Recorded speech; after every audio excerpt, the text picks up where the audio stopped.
이제 하나님께서 엘리야 선지자에게 말씀하셨던 대로 이제 새로운 세력들이 이제 형성이 되고 있습니다.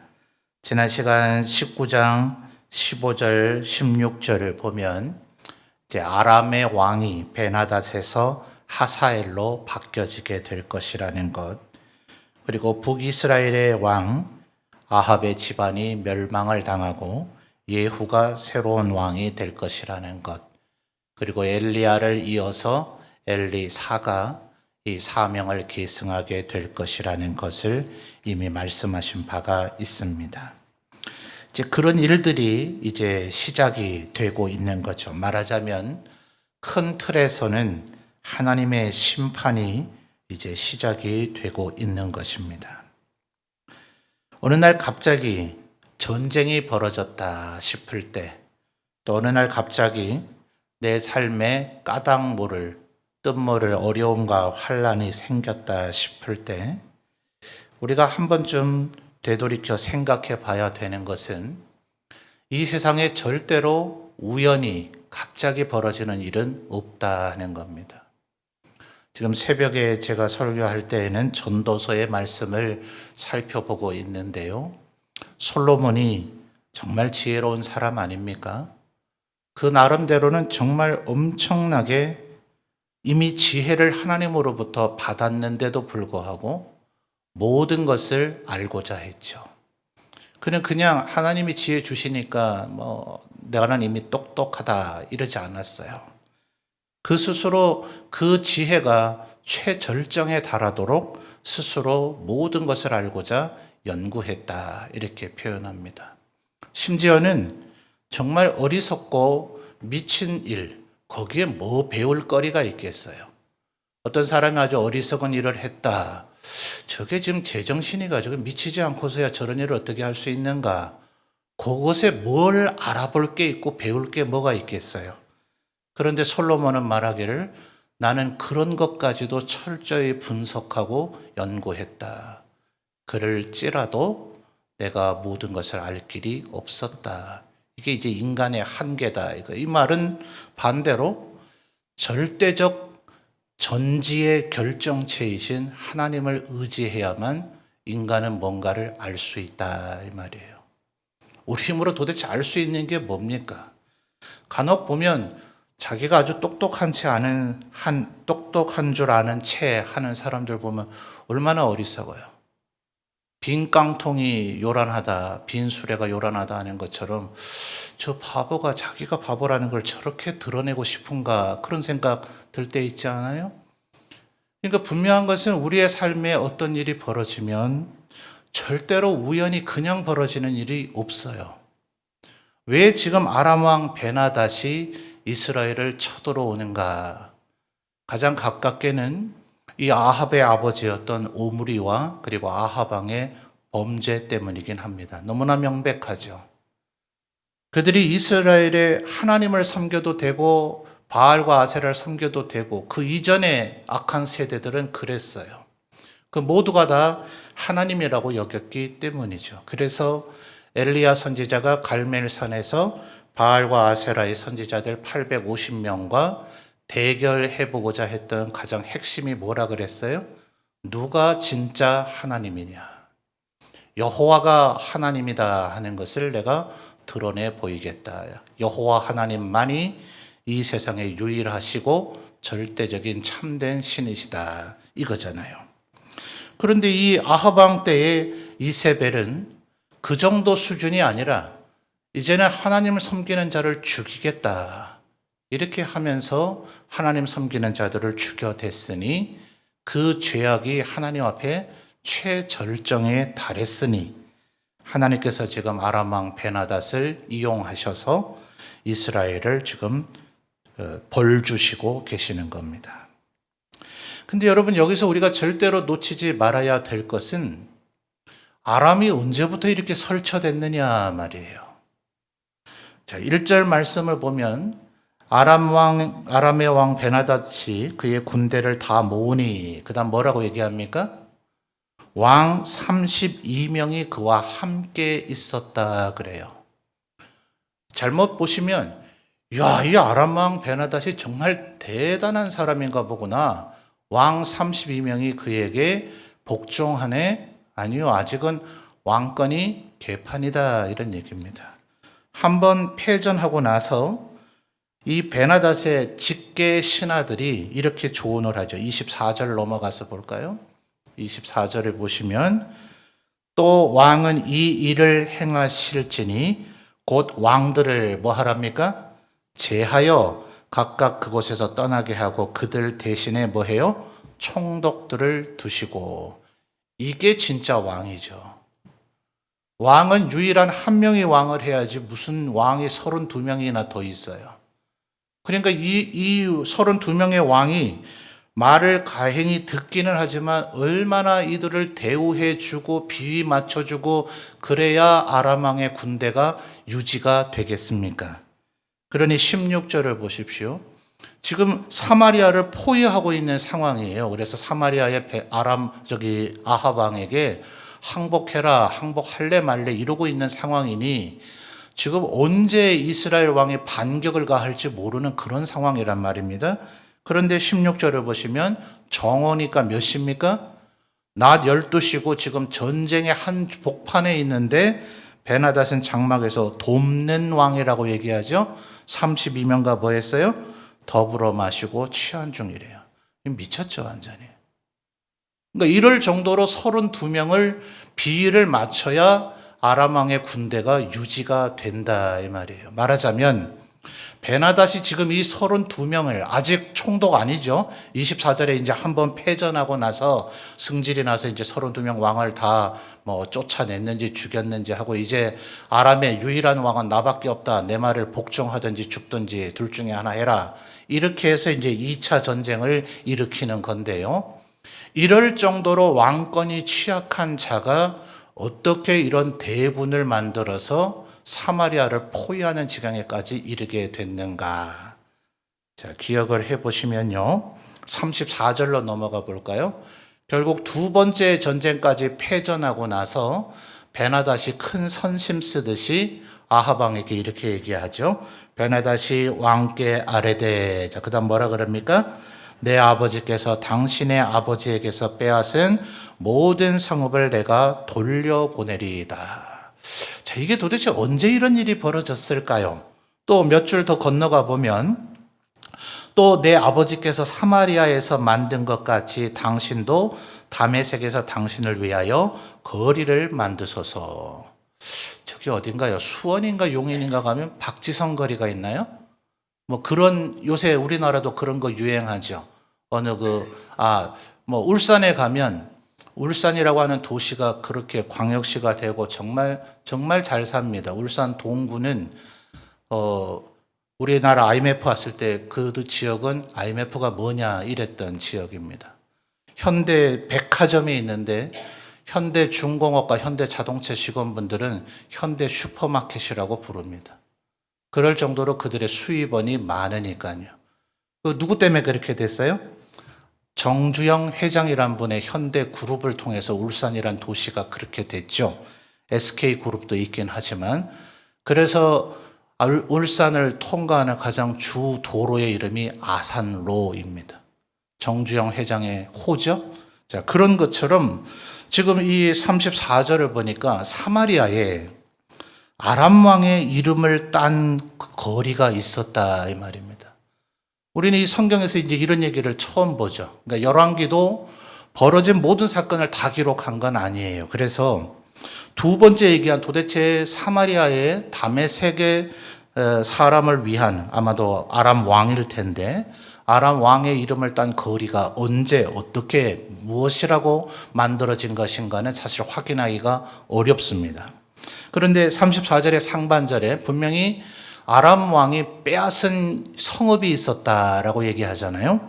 여기서 아버지라 얘기하니까 아합의 아버지 오므리인 것 같지만 전에도 말씀드렸듯이 이스라엘 사람들은 자기 선대 모든 사람을 그냥 아버지라고 통칭한다 그랬죠. 아들도 손자도 증손자도 고손자도 내 아들들이다 이렇게 통칭한다 그랬습니다. 그래서 11개 기록을 잘 거슬러 보시면 아람이 왜 이렇게 강력해졌는가? 다윗 왕 때는 이 아람이 이스라엘에게 조공을 바쳤잖아요. 아람의 이 32명 되는 모든 왕, 그래서 뭐 소바 왕, 이렇게 그 아람 지역을 아주 세분해서 부르는 호칭들이 열왕기 초입부에 나타나는데 그들 모두 다가 다윗 왕에게 조공을 바쳤어요. 그런데 솔로몬이 이 똑똑한 사람이 어리석게도 애굽 사람들의 말과 병거를 사서 이 북방의 햇사람들, 이들이 바로 아람, 시리아 세력입니다. 이들에게 그것을 팝니다. 무기 중개 무역을 한 거예요. 그때 제가 여러분에게 짚어드렸어요. 이것이 결국 후대에 이스라엘에게 칼로 되돌아온다. 그러니까 여러분, 하나님의 사람은 절대로 무기 판매 같은 거 하면 안 돼요. 그래서 지금 미국이 무기 많이 팔아 먹잖아요. 우리나라도 좀 무기 많이 팔고 있잖아요. 두려운 일입니다. 하나님께서 어떻게 보실까를 생각하셔야 돼요. 당장 우리나라 국가 경제에 이득이 되겠지. 천만의 말씀이요. 하나님께서 그래서 어떻게 보실까를 우리는 언제나 기억해야 합니다. 바로 지금 아람을 하나님께서 강성하게 하셔서 북이스라엘을 치는 도구로 만드신 것은 솔로몬의 그 죄악이 첫 출발 키워드입니다. 그리고 아사왕 기억하십니까? 아사왕이 남유다의 통치자였을 때, 르호보암의 아들이었나요? 아사왕이 통치할 때 북이스라엘은 두 번째 왕조 바아사라는 왕이 다스렸습니다. 이 바아사가 여리고에다가 성을 쌓으려고 했던가요? 아니, 베델이군요. 베델로 내려와서 성을 압박을 하니 이 아사왕이 북방의 이 15장에 그 얘기가 나옵니다. 이 아람 왕에게 도움을 요청해서 북이스라엘을 쳐달라. 여러분, 이게 얼마나 자신감을 주는지 아십니까? 이 말은 여차하면 남유다에서 협공을 해주겠다는 얘기거든요. 그러니까 아람은 북이스라엘을 자신감을 가지고 칩니다. 그때 영토를 빼앗겼다 그랬어요. 한번 찾아볼까요? 좀 오래된 주이기도 하고 해서 우리 성도님들이 뭐 이런 자잘한 메인 주제가 아니기 때문에 기억을 잘 못하시는 것 같아서 15장 20절을 보시죠.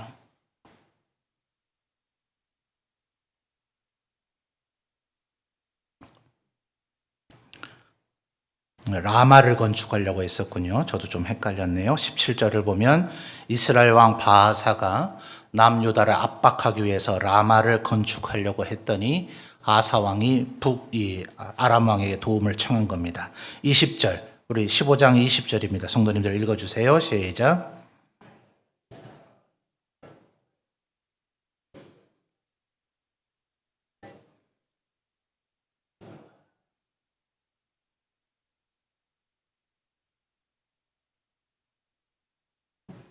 아멘. 자, 이때 이스라엘을 아람 왕 베나닷이 쳐서 단 지역, 그리고 납달리, 긴네렛 이 온 지역을 쳐서 빼앗았던 거죠.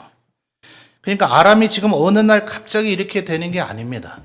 솔로몬이 뿌려놓은 죄악의 씨앗, 그리고 남유다, 그래도 이 남유다의 아사 왕은 히스기야, 우시야, 요시야 왕과 함께 그래도 다윗왕 비슷하게 했다라고 여겨지는 경건한 왕이었는데 그도 아람으로 하여금 북이스라엘을 치게 만드는 치명적 실수를 범했다는 거 기억하셔야 돼요. 그러니까 언제나 우리들이 내가 그래도 스스로 생각할 때에도 참 기특하지 않아? 내가 이렇게 하나님 말씀에 순종을 하네. 내가 정말 성령 충만한가 봐. 하나님의 은혜가 늘 내게 있는가 봐. 이런 느낌 들 때 조심하셔야 돼요. 내가 내리는 모든 판단, 내 모든 생각, 내가 깨닫고 있는 모든 것이 반드시 옳겠지라는 교만에 빠지기가 쉬워서 자기도 모르게 죄악을 저지르고 있는데도 그게 죄악인지조차 모를 수 있는 게 우리 인간입니다. 지금 아람이 쳐들어오게 되는 것은 절대로 이유 없이 벌어진 일이 아니다. 아합과 오므리의 죄악만이 아닌 솔로몬과 아사의 죄악의 결정이 지금 벌어지고 있는 것이다. 우리의 삶에 절대로 우연히 어쩌다 갑자기 벌어지는 일은 없으니 내 삶에 벌어지는 모든 일들 가운데서 언제나 스스로를 돌이키고 점검하는 그런 것이 하나님을 경외하는 사람의 태도이고 그런 마음가짐과 태도를 가진 것이 경건입니다. 그렇게 살아가시는 우리 성도들이 되시기를 바랍니다. 자, 이 아람이 이렇게 쳐들어오니까 베나닷이 3절을 보면 이렇게 요구하죠. 은금 내놔라, 네 아내들 내놔라, 네 자녀들 다 내놔라. 자, 이렇게 얘기를 합니다. 그러니 아합이 드릴게요, 이렇게 얘기를 했어요. 그런데 6절을 보니까 아람 왕 베나닷이 한술 더 뜨죠.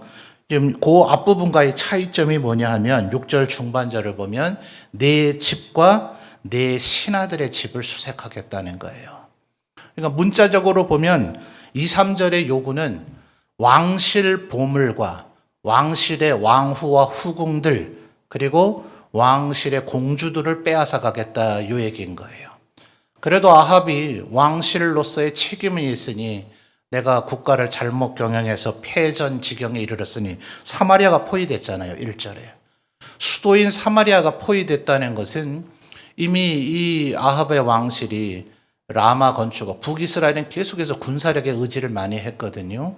전 국토를 이미 요새화한 건데 그 모든 방어선이 뚫린 겁니다.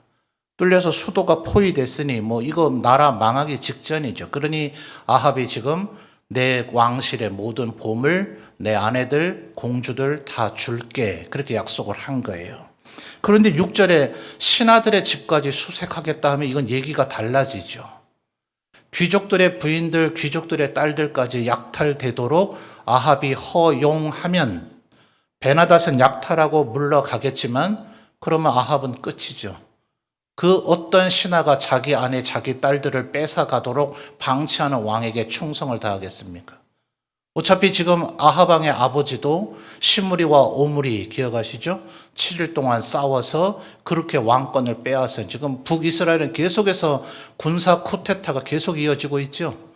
아합 이놈이 언제부터 왕이었는데 이런 놈이 우리의 왕이라면 이놈 죽이고 내가 왕하겠다 할 사람이 줄을 쓸 거 아닙니까? 그러니 아합이 야 이건 도저히 내 손을 넘어섰다. 그러니 8절에서 모든 지도자들이 그런 거에 응하지 마십시오. 이제 이렇게 되는 겁니다. 그래서 10절을 보면 10절의 표현이 좀 무슨 말인가 좀 애매하죠. 베나닷이 뭐라 그래요? 사마리아에 부스러진 것이 나를 따르는 백성의 무리의 손에 채우기에 족할 것 같으면 신들이 내게 벌이에 벌을 내림이 마땅하다. 이게 무슨 말이냐면요. 일단 전쟁에서는 약탈을 해야 될 거 아닙니까? 사마리아에 좋은 게 있어야 내 부하들이 약탈하고 나서 야 그래도 이번 전쟁에 참전하기를 잘했다. 내가 선봉에 서서 제일 좋은 보물을 내가 약탈했네. 이럴 건데 사마리아 너희에는 빼앗아 갈 게 없다. 애초부터 너희들은 부스러기 아마 부스러진이라는 단어에 여러분 주석되어 있어서 티끌이라고 되어 있을 건데요. 니들한테 아예 뺏어올 게 없다. 아예 찌꺼기들밖에 안 되는데 그것조차도 다 파괴해버리겠다. 그러니까 아무것도 약탈해서 손에 들고 갈 게 없을 정도로 철저히 다 파괴할 것이니 내 부하들이 아람 왕 베나닷 이렇게 얘기하는 거예요. 내 부하들이 이번 전쟁에선 약탈해 갈 게 없네. 왜요? 다 부셔버렸으니까요. 그렇게 만들겠다. 내 부하 중에 그 어떤 자라도 손에 약탈한 거, 이야, 이번 전쟁에 와서 이런 보물을 내가 획득했네 라는 자가 단 한 명이라도 있으면 내 신이 나에게 벌 위에 벌을 내림이 마땅하다. 그렇게 될 정도로 철저히 파괴하겠다. 그러니 11절에 아합 왕은 뭐라 그래요? 갑옷 입는 자가 갑옷 벗는 자같이 자랑하지 못할 것이다. 이 말은 뭔 말이에요? 김칫국부터 마시지 마라. 짤고 긴 것은 대봐야 한다. 갑옷 입을 때야 전부 다 지가 이길 줄 알지. 갑옷 벗을 때 대봐야 누가 이겼는지를 알 것이다. 타이슨이라는 권투 선수가 그랬대죠. 누구나 다 계획이 있다. 나한테 두드려 맞기 전까지는. 싸워봐야 한다. 지금 이 얘기를 하는 겁니다. 자, 두 왕의 아주 자존심 싸움이 최극에 달했죠. 근데 13절을 보면 뜻밖의 상황으로 이 전쟁이 발라집니다. 자, 2절, 3절에서 아합 왕이 내 아내도 주고 공주도 주고 이럴 때는 도저히 싸워서 이길 자신이 없어서 그랬겠죠. 근데 결국은 크게 이겼다. 21절을 보면 크게 이기도록 승리합니다. 왜 이렇게 됐을까요? 13절이 핵심입니다. 13절 우리 성도님들 읽어주십시오. 시작.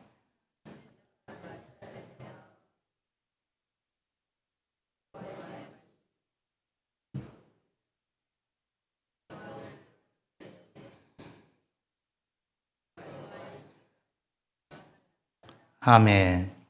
아합이가 나쁜 놈 아닙니까? 나쁜 왕이고 이미 엘리야 선지자를 통해서 하나님께서 아합 왕실을 버릴 것이라고 얘기하셨어요. 그런데 이 전쟁을 왜 이기도록 해 주십니까? 13절 하반절에 뭐라고요? 너는 내가 여호와인 줄을 알게 될 것이다. 여전히 지금 하나님께서 행하시고자 하는 것은 여호와만이 참된 하나님이시다. 자, 그래서 버릴 아합인데도 불구하고 아합 왕실이 이기도록 만들어 주셨어요. 그러면서 22절에 심지어 또 전쟁이 일어날 것이니까 준비하십시오라는 경고의 메시지까지도 알려주는데 아합이 준비를 했을까요? 안 했을까요? 안 하죠. 착각이에요. 이겼어. 그러니까 또 와도 이길 수 있을 거야. 왜 전쟁이 벌어지지? 내게 무슨 일단 착각입니다. 착각. 전쟁이 벌어지면, 안 좋은 일이 벌어지면 내가 하나님 앞에 뭘 잘못했는가 되돌이켜 봐야 되는데 그렇게 안 해요.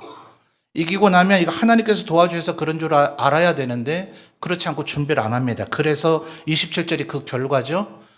이 아람의 베나닷은 그 이전까지는 왕들의 동맹 관계밖에 안 됐잖아요. 32명의 왕을 모시고 전쟁을 치러야 되는 판인데 그들을 전부 제거하고 총독 직할령으로 해서 군대를 27절 하반절에 아람 사람은 그 땅에 가득하도록 모아왔는데 아합은 준비 안 하고 착각에 빠져서 두 무리의 적은 염소떼 같은 군대밖에 마련을 못했더라 하는 겁니다.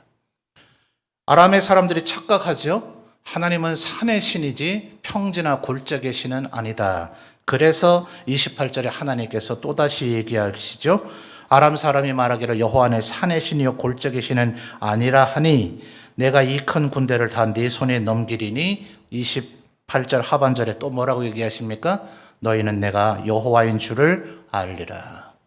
그러니까 하나님께서 지금 아합을 도와주는 이유는 여호와 하나님만이 유일한 하나님이시라는 걸 알게 하도록 하기 위함입니다. 그래서 29절 10만 명을 죽이고 2만 7천 명을 30절에 또 죽여서 12만 7천 명을 죽이는 대승을 아합이 거뒀습니다. 그러니까 이제 베나닷이 처지가 완전히 바뀌어버렸죠. 그래서 베나닷이 이제 다시 아합에게 32절에 내 생명을 살려 주옵소서 이렇게 얘기합니다. 그러니까 아합이 아주 기세등등해가지고 2절만 하더라도 어땠었어요? 내 은금, 내 아내, 내 딸들 다 드릴게요. 이렇게 말하던 아합이 아주 기세등등해서 32절에 베나닷 보고 그는 내 형제니라. 얼마나 기세등등한지 33절에 그를 병거에 태워줍니다. 마치 개선 장군인 것처럼 같이 퍼레이드 행진을 벌인 거예요. 착각이죠. 여러분 어떻게 했었어야 합니까? 지금 베나닷이 아합에게 32절에 내 생명을 살려 주옵소서라고 했을 때 어떻게 했어야 맞습니까? 죽였어야죠. 그래야 다시는 아람이 북이스라엘을 쳐들어오지 않을 거 아닙니까?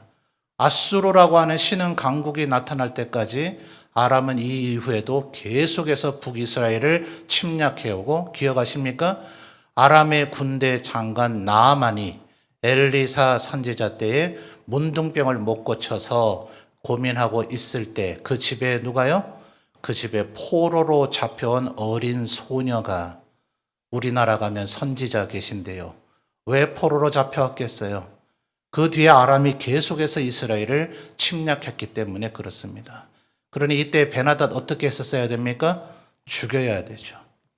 최소한 그게 아니더라도 28절 다시 한번 잘 보십시오. 28절 하반절에 그러므로 라는 데 찾아보세요. 그러므로 찾으셨어요? 그러므로 내가 이 큰 군대를 그 다음 뭐가 나옵니까? 다 내 손에 넘기리니. 이 말의 의미가 뭡니까? 28절에 다라고 하는 단어가 나오죠. 근데 13절을 보면 내가 오늘 그들을 내 손에 넘기리니 라고 얘기했지 다라는 단어가 없었어요. 그런데 28절에 다 넘겼다 해서 12만 7천 명이 죽었다면, 아람 사람 12만 7천 명이 죽었다면 베나닷이 그 12만 7천 명보다 나을 이유가 하나도 없죠. 베나닷을 죽였어야 되는 것이고, 그것이 아니라면 하나님께 최소한 물었어야 되죠. 이 승리가 아합의 준비를 잘해서 이긴 승리도 아니고, 아합이 의로워서 이긴 승리도 아니고, 아합이 대단한 용사라서 이긴 승리가 아니라 두 번의 승리 모두가 여호와가 하나님인 줄 알게 하리라 해서 하나님의 은혜와 능력으로 이렇게 됐다면, 이 전쟁 끝에 처리 상황도 어떻게 해야 되는지 하나님께 여쭤봤었어야 되죠. 이게 또 다른 착각입니다. 언제나 기억하십시오. 삶의 모든 순간마다 하나님께 여쭤봐야 된다는 것. 그래서 35절에 이제 이 아합에게 이 일의 잘못된 것을 알려주기 위해서 또 다른 선지자가 등장을 하는데, 35절을 보면 여호와의 말씀을 그의 친구에게 이르되 너는 나를 치라. 친구랍니다. 친구. 자, 여러분의 친구가 여러분에게 너 나 좀 때려줘 이렇게 얘기하면 때리시겠어요? 얼마나 장난 같은 얘기입니까? 이건 뭔 말도 안 되는 얘기입니까? 너 내 친구 맞냐? 근데 분명히 얘기하죠. 여호와의 말씀을 그의 친구에게 이르되. 자, 선지자가 만약 농담 장난으로 이랬다면 이 선지자 어떻게 해야 됩니까? 모세 율법대로 하면 돌로 쳐서 죽여야 됩니다. 절대로 선지자는 장난으로 하나님의 말씀을 하면 안 돼요. 그러니 그가 하나님의 말씀이라고 얘기했다면 그 말을 무조건 들어야 됩니다. 선지자의 친구조차, 이 사람 정말 억울해 보이지 않아요? 35절, 36절, 37절을 보면 아니 이 사람 이런 장난 같은 얘기를 안 들었다고 사자에게 물려 죽는다고? 하나님의 말씀에 얼마나 정말 심각하고 신중하게 복종해야 되는지를 지금 알려주고 있는 거죠. 이미 우리 열왕기에서 남유다에서 올라왔던 왕이 시컷 하나님의 말씀으로 경고하고, 그리고 북이스라엘의 선지자가 그에게 테스트한 것 때문에 그가 죽었던 일 기억하시죠? 선지자조차도 하나님의 말씀에 불순종하면 죽는다. 누구라도 하나님 말씀에 불순종하면 죽는다. 그래서 39절에 보면 마치 나단 선지자가 솔로몬 앞에서, 다윗 왕 앞에서 그렇게 했던 것처럼 내가 포로를 지켜야 됐고 그 포로 한 명 못 지키면 내 생명으로 대신하거나 은 한 달란트를 내어놔야 된다 했는데 내가 그 포로를 놓쳤습니다. 그러니 40절에 아합이 뭐라 그럽니까? 지가 한 일을 지금 얘기하고 있는 건지도 모르고 네가 그렇게 결정했으니까 네가 책임져야 된다 라고 얘기하니 네가 베나닷 대신 네 목숨을 내놔야 될 것이다 라는 하나님의 말씀을 전하게 됩니다. 그러니까 여러분 이걸 꼭 기억하셔야 돼요. 하나님께서 벌 줘야 된다는 사람에게는 벌을 줘야 되고 그 사람에게는 하나님의 진노가 임할 것이라는 걸 선포해야 되는 것이지 이 말을 가감하면 안 된다 하는 겁니다. 절대로 우리 인생에 착각하지 말아야 되는 것, 우리는 우리의 위치가 어떠하든지 내 직분이 무엇이든지 내가 하나님 앞에 어떻게 살았든지 우리는 여호와가 하나님이심을 깨닫고 알고 그분의 말씀을 두려워하며 그분의 말씀에 순종하며 살아야 되는 존재다 하는 거예요. 왕은 자기 마음대로 해야 되는 줄, 해도 되는 줄 쉽게 그렇게 생각해요. 아합이 지금 그 전형적인 상황인 거죠. 전쟁의 문제도 전쟁의 처리 문제도 자기 마음대로 해도 되는 줄, 절대로 그게 아니라는 것을, 우리에게 하나님께서 어떤 권한을 주셨다면 그것은 의무를 행하도록 하기 위함이라는 걸 기억하셔야 됩니다. 내가 왜 목사가 됐는가? 내가 왜 장로가 됐는가? 내가 왜 안수집사와 권사가 됐는가? 노회 총회 목사님들도 마찬가지예요. 왜 시찰장이 됐는가? 왜 노회장이 됐는가? 왜 총회장이 됐는가? 권한의 부여됨이 아니라 의무의 부여됨이다 하는 것을 기억해야 합니다. 그래서 전 세대 목사님들 그렇게 얘기하셨죠. 이것은 명예가 아니라 멍해다. 하나님 앞에 멍해가 드리워져 있다는 것을 기억해야 됩니다. 두려운 마음으로 하나님께서 지금 내게 뭘 원하고 계신가 언제나 묻고, 왜 이런 일이 일어나는가, 또 진행 과정 속에서 뭔가 잘 된다 싶어도 내 탓으로 된 것이 아닌 것임을, 하나님께서 이 순간에도 내게 뭘 원하고 계신 것인가 하는 것을 끊임없이 묻는, 착각하지 아니하는 하나님의 백성들이 다 되시기를 바랍니다.